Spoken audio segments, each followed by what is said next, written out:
Hi, this is Bob Staines, and I want to talk to you a little bit about an introduction to reflective structured dialogue to give you some of the key components, the ideas behind them, what it's intended to do, and what some of the processes are that you'll be experiencing. I'm going to ask for your patience while I walk through a few PowerPoint slides to guide us in this process.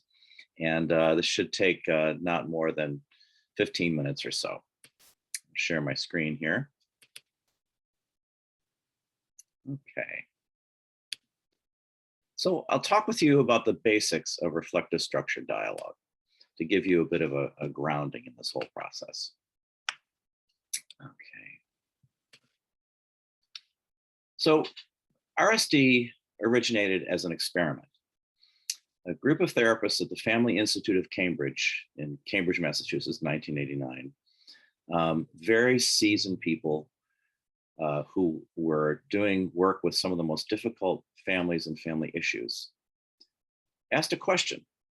Could their techniques help with conflicts on larger public issues? This is primarily the question of Laura Chazen, one of the founders of Family Institute of Cambridge and the core founder of the Public Conversations Project.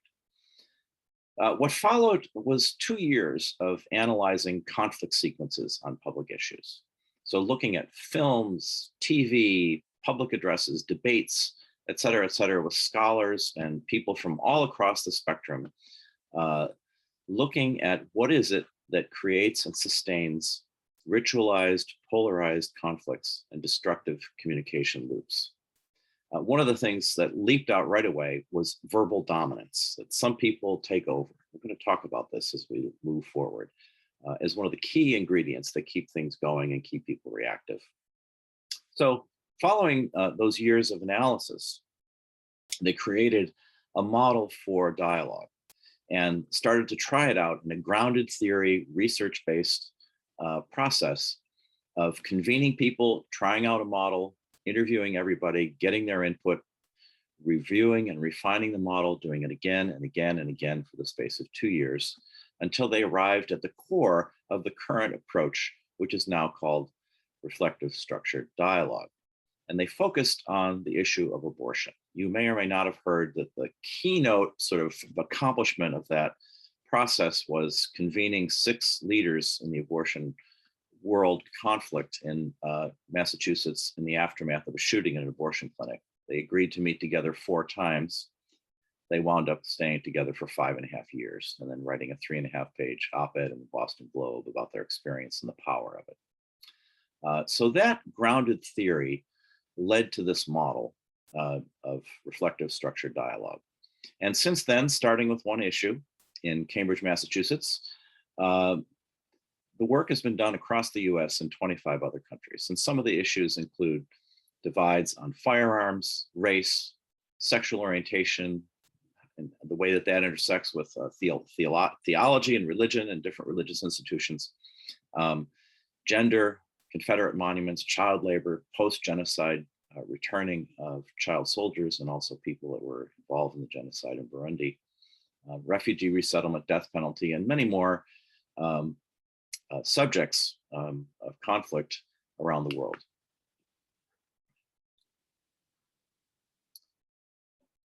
I want to just introduce you a little bit to some of the core concepts and the scholars that those concepts come from, whose work they're based on. And if you're interested in pursuing this, I can send you a bibliography with all the references to these folks. The first is Sarah Cobb, who I think back in the late 80s or early 90s, coined the term the effect of the first speaker. And that is when you bring people together in a group, often the first person to speak sets the tone for both the content and the process of speaking. And then people tend to follow that person. When you're dealing with a polarized conflict, that's really problematic because the first person sets the tone, and then that usually sparks the ritualized engagement around a conflict that people are used to. Also, the destructive effects of too much advocacy and too little inquiry. Peter Senge is a person that really developed those ideas, and we see it over and over again in polarized conflicts. Daniel Siegel, the neuropsychological researcher, has done a lot of work on the effects of perceived threat on communication and how the brain responds, how the body responds. And we've incorporated his thinking into this process. The destructive sequences and patterns are supported by stories that are repeated and created and repeated, and contexts that are also resistant to deviation. The work of John Gottman up at University of Washington, the Chasins out of the Family Institute of Cambridge and other places, and also the work of narrative therapists, particularly our own Sally Ann Roth and Michael White, have elucidated this extensively. The next thing is the effect of extracting personal stories and experience from positional arguments, and the analysis of conflict sequences. This is one of the things that was found to support the continuation of polarization and lead to dehumanizing of the other. And some of the people that have worked on that early on, probably familiar with the work of Carol Gilligan, Judith Jordan at the Stone Center at Wellesley, and Maggie Herzig from the Public Conversations Project has also written extensively about this. Changing the context can change the conversation. This comes right out of communication theory from some of the work of Cronin and Pierce, John Stewart, Karen Zediker, again up at University of Washington, Corky Becker, and other people in the Public Conversations Project have also written about this extensively, and our experience over these last 30 odd years have shown this to be the case. And lastly, looking at the ways that writing and reflection can condition the ways that people manage emotion and how they respond to others. Extensive work by James Pennebaker stretching back into the 1970s on this, Corky Becker from Public Conversations Project, and I would add Stone, Patton, and Heen in their book, Difficult Conversations, all have things to say about the effects of reflection, and Pennebaker in particular about the effects of writing. So some of the key objectives of this process. First is to prevent and interrupt old destructive sequences. One of the things we learned as family therapists is that it really accomplishes nothing. In fact, it's counterproductive to invite people into a room and then have them engage in the same old argument. So we want to prevent that. We don't want people to come into the room and reenact that ritualized sequence.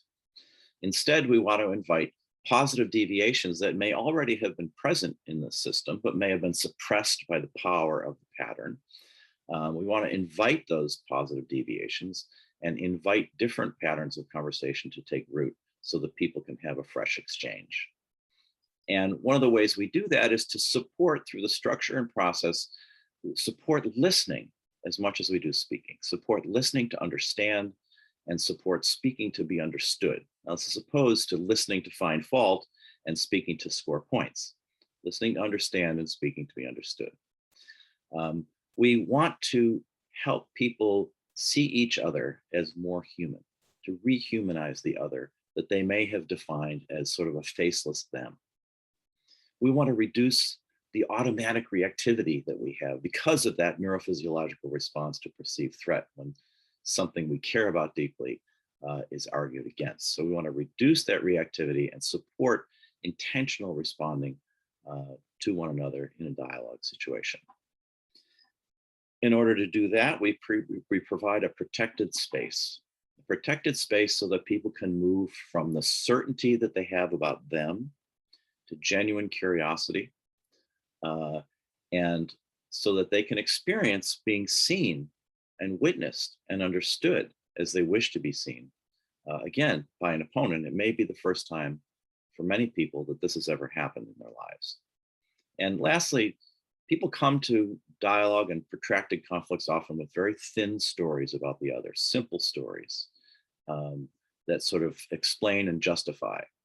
And one of the objectives of this approach to dialogue is that people will leave with thicker stories about the other, more complex stories about the other and of themselves. The way we get there is through several key components. First, developing a clear and a dialogic purpose and making sure that everybody involved is committed to the dialogic purpose of understanding and not debate, deliberation, education, which are all great and super for other processes. But in this process, we want people to be committed to a dialogic purpose. Practitioner collaboration in advance, working with people beforehand, either in a planning group or in advanced interviews, et cetera, to establish a collaborative relationship and not a top-down we're going to tell you what to do kind of thing. The creation of shared communication commitments to support that purpose, that dialogic purpose. Some of these are going to be similar from group to group, but they're also going to be different depending on the particular context and culture of what works for those people in that situation. But the creation of those agreements and the commitment to them is really at the core. Giving people an opportunity to reflect in advance before they come into a situation, very important. Also, time limits and turn taking. I talked earlier about verbal dominance as one of the things that tends to keep things going. When we start people off in this model of dialogue, we ask people questions and we ask them to speak with time limits and turn taking and pausing between speakers so that people can pay attention to one another and just allow each person speaking to stand as it is without comment or criticism. We use what we call opening questions. That is, questions that are created to open a conversation and sometimes to open a meeting. And in the initial stages of this work, those questions fall into the categories of personal experience that is involved in formation of the values and perspectives that are at play here, what those perspectives are, and then where there's some complexity, where there are mixed feelings or gray areas. And these are the things that really came out when we asked participants in the first couple of years of what the salient questions were that enabled them to speak and connect with each other. This is what came forward as the purposes of those questions. And last, artful inquiry. Part of that is what I just said, but also inquiry that we use when we talk with people in advance as practitioners. And also that people have an opportunity to ask questions of genuine interest of one another, to indicate that they were listening and to draw one another out, something that's also usually missing from polarized conflicts where people are just trying to unmask and find fault. But what are the results? There are many results of the dialogic process, and some of the ones that repeat over and over again are these.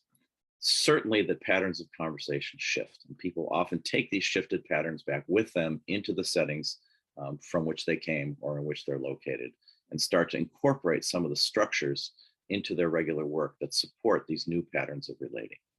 People see each other differently. They change their attitudes about each other, even when they're coming on polar opposites of issues and they're bitterly divided. High percentage of change of attitude toward the other that they may be in opposition with.